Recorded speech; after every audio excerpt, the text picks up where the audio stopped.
What up? This week isn't going to be too long. It's just going to be a continuation of last week's video, which was why I chose psychology. Updates on school. I met with my academic advisor.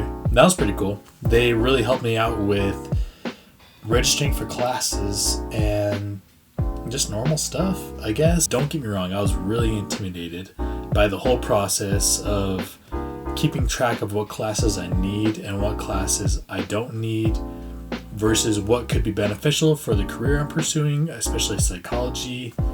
It was really neat. The way that they put it in their mind was they felt that they weren't doing their job if I couldn't do it on my own. So if you ever had a question on what academic advisors can do for you, they really want you to be able to walk on your own and be able to navigate your college experience with confidence and ease. Last week I went into why I chose psychology, and the last two ones I didn't really get to. Just my experience with psychology and where I think there could be room for improvement, and what I can bring to that game. My experience with it came from really early on in childhood. We lost our father actually really young. It was a really traumatic experience for everyone.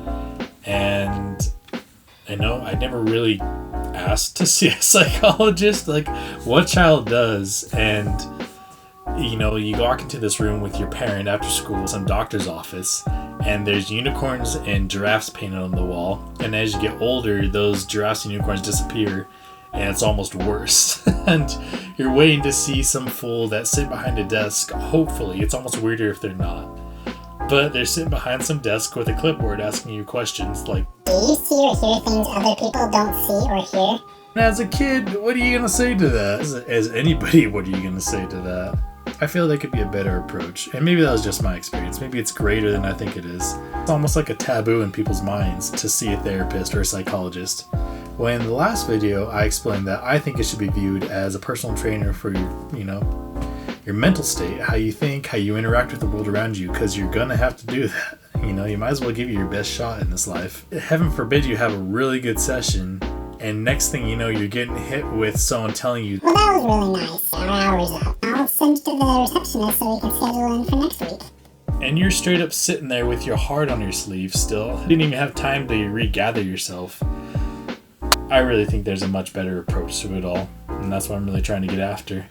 My personal contributions, though, I went to a lot of different schools. Got diagnosed with ADD, ADHD.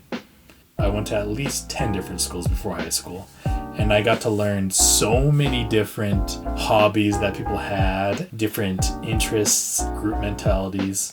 I accepted every one of them. I wanted to be liked, so you just kind of go with the flow. All of these different grade schools and middle schools congregated at the same high school. Everyone knew who I was, and all those different hobbies still existed and still morphed into whatever they were. In my mind, there was no popular kids. There was no, cool thing to do or not, because all of these people were cool in my mind. I was the uncool one. I was the new kid, and I just learned what they really like to learn, and they still like to do.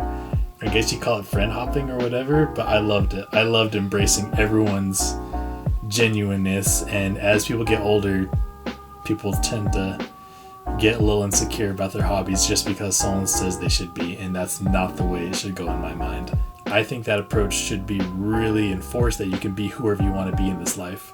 With the rise of social media and what people think will get the most likes or the most comments or what's most socially accepted in the world, it shouldn't be that way. I think people should be who they want to be, follow their passions, and who cares what anyone thinks of you? Just get after it. And if I can support them in that, hell yeah. And if they want to explore something or they need to gain the courage to go and do something, I'm going to give it to them. Or I'm going to help them develop that in themselves, give them the tools that they need, and then let them govern themselves. That's what I'd say. So that was really this week.